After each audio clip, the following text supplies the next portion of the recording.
Quero trazer a notícia que chegou hoje no início da tarde, que é a liberação do IBAMA para que a Petrobras faça a primeira perfuração de um poço na bacia da Foz do Amazonas. Você está vendo imagens aí da região?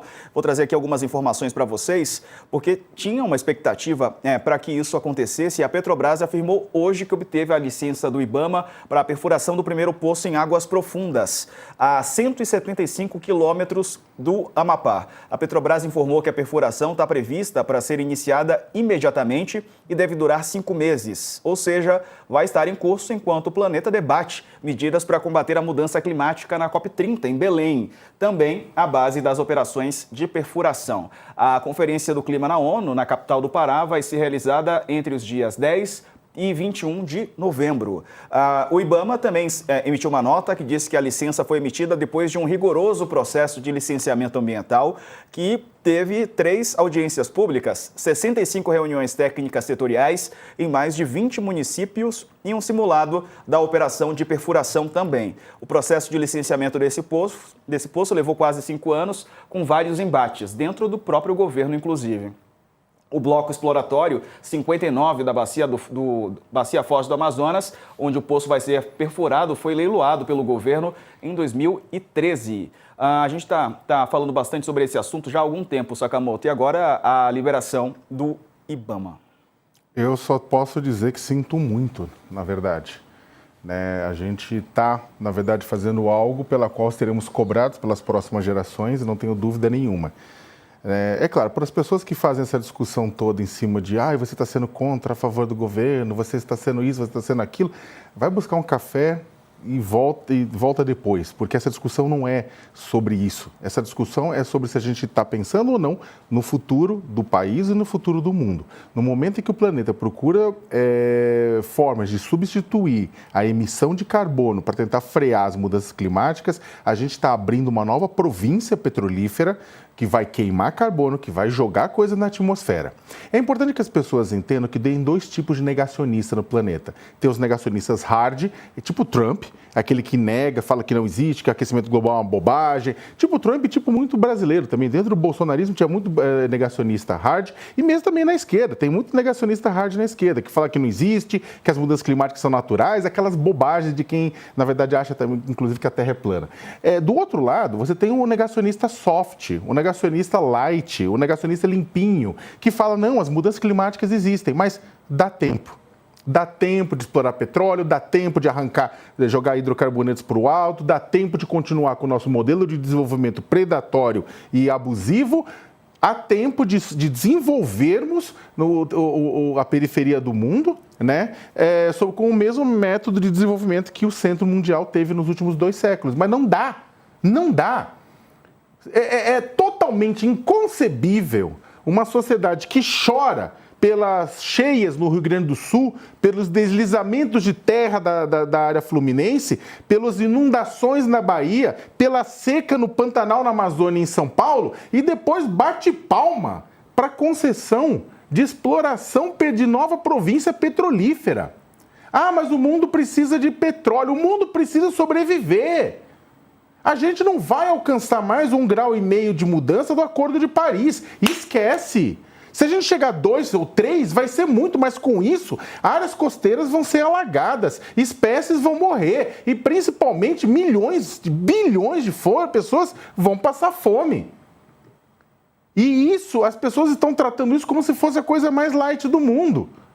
Vai ser super interessante ver o que vai acontecer na COP30, nessa inauguração da COP30. Vai ser interessante ver todo o malabarismo retórico do presidente Lula para defender o indefensável, que é exatamente essa liberação. É claro, você vai ver, a gente estava discutindo aqui, tem coisa também, com certeza, deve ter entrado no pacote para agradar o Columbre, que tem sido fundamental na defesa da democracia, que tem sido fundamental para a governabilidade do governo Lula, Só que tem os seus interesses como senador pelo Amapá. Isso pode ter entrado no cálculo, entrou no cálculo de muitos outros senadores também. Só que, pelo amor de Deus, no momento que o Brasil precisa de credenciais internacionais para mostrar que o discurso não é apenas o verde, não é apenas no palanque, o Brasil vai dar e tá com uma broca no fundo do mar para poder explorar petróleo na região da costa da Amazônia, na margem equatorial. Não gosto nem de falar de Foz do Amazonas, porque é mais complexo do que isso, mas dá para falar de costa amazônica.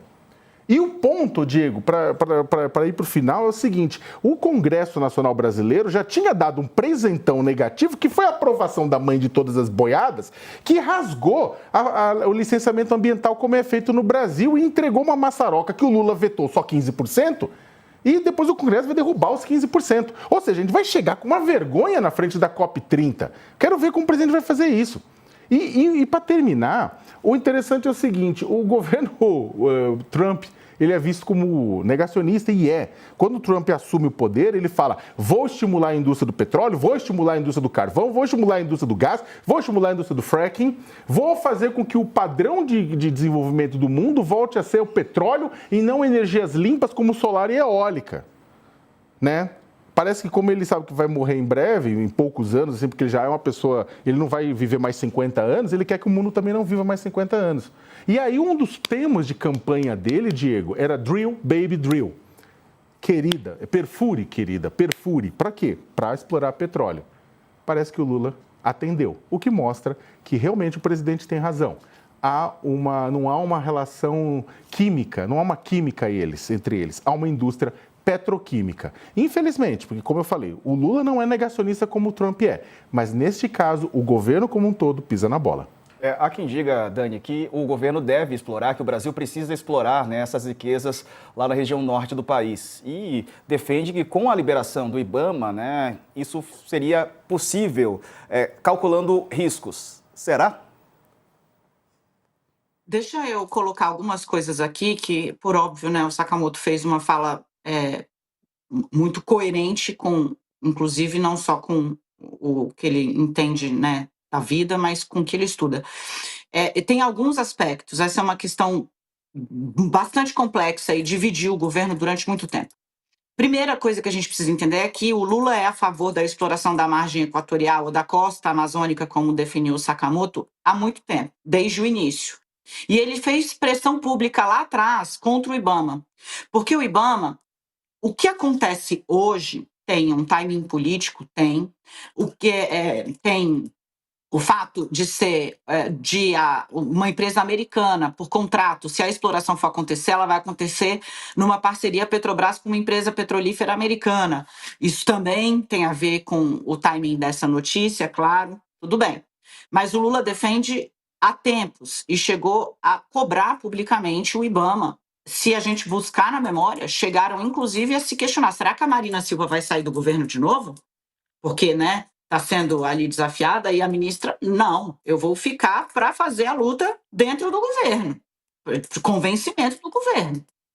Então, assim, o IBAMA fez uma série de exigências que a Petrobras disse ter ido cumprindo até se chegar a essa autorização. Essa autorização para a instalação de uma sonda específica que vai fazer ali estudos de viabilidade, vai tentar entender se de fato tem a quantidade de óleo que tem, como é que isso vai acontecer. E para que esse estudo seja feito, a Petrobras já teve que montar um plano de emergência para dizer como ela vai proteger a costa amazônica em caso de vazamento, em caso de contaminação, em caso de uma série de cenários colocados pelo IBAMA.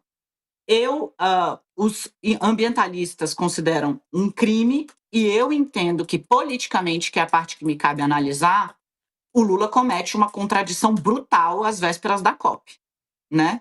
Vai sediar um evento que já enfrenta uma série de problemas no meio da Amazônia, no Pará, né, em Belém, para poder dizer SOS, né, vamos fazer aqui, vamos salvar a natureza, tendo semanas antes celebrado, né, essa conquista da Petrobras, que vem investindo há anos, né? É uma proposta que atravessa os governos Bolsonaro e Lula, a proposta da Petrobras de exploração ali, né? Então é há anos.